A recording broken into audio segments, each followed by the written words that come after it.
పంటల సాగులో విచ్చలవిడిగా రసాయన ఎరువులు వాడడం వల్ల భూసారం దెబ్బతిని పంట దిగుబడులు అనుకున్న స్థాయిలో రావని శ్రీ కొండ లక్ష్మణ్ తెలంగాణ ఉద్యానవన వైస్ ఛాన్సలర్ దండరాజిరెడ్డి అన్నారు. పెద్దపల్లి జిల్లా కాల్వ శ్రీరాంపూర్ మండలంలోని కూనారంలో కృషి విజ్ఞాన కేంద్రం ఆధ్వర్యంలో రైతు సదస్సు నిర్వహించారు. ఈ సదస్సుకు శ్రీ కొండ లక్ష్మణ్ తెలంగాణ ఉద్యానవన వైస్ ఛాన్సలర్ రాజిరెడ్డి, ఎమ్మెల్యే విజయరమణరావులు హాజరై రైతులకు పంటల సాగుపై పలు సూచనలు సలహాలు ఇచ్చారు. అనంతరం కృషి విజ్ఞాన కేంద్రం ఆధ్వర్యంలో ఏర్పాటు చేసిన వ్యవసాయ ఉత్పత్తుల స్టాల్స్ ను ప్రారంభించారు. ఒకప్పుడు నాటేసినాక ఎకరానికి అరబస్తా యూరియా వేసేది. ఏమైనా పెద్ద నిజమవుతాం, అరబస్తా యూరియా వేసి దానిలో మళ్ళీ డిఏపి అన్న కూర మండలంలో మిక్స్ చేస్తాం. ఇది నాటేసినాక అది అరబస్తా, ఇది అరబస్తా.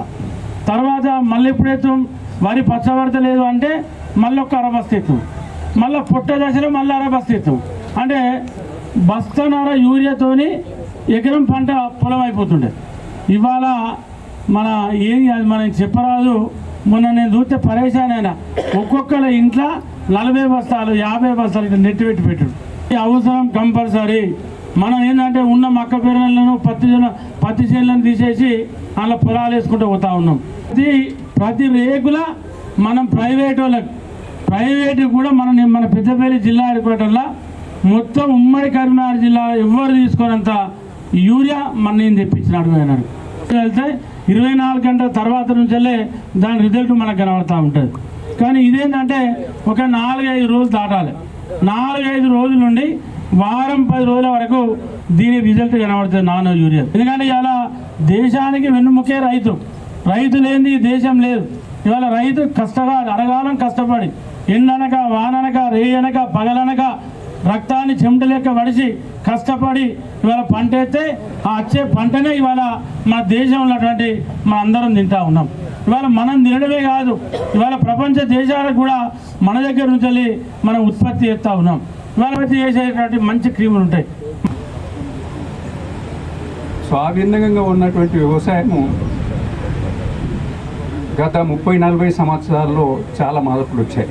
సో గత 10 సంవత్సరాలు 10-15 సంవత్సరాల్లో మనకు 40 లక్షల ఎకరాలు మనది స్టేట్ ఫార్మ్ అయినప్పుడు వరి పంట ఇప్పుడు ఏ స్టేజ్కి వచ్చింది అంటే 1,20,00,000, 1,10,00,000 నుంచి 1,20,00,000 విస్తీర్ణంలో మనం వరి పండిస్తూ ఉన్నాం.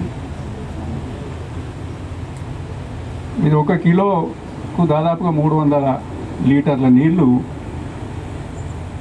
అవసరం పడుతుంది ప్యాడీకి. మనం కష్టపడాలి.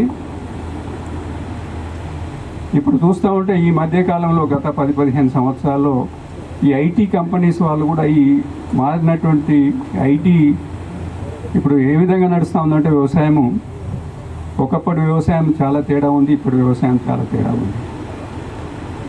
మన రోబోట్స్ అని అవే మనకు వచ్చి అన్నీ చేయటము, డ్రోన్స్ అని.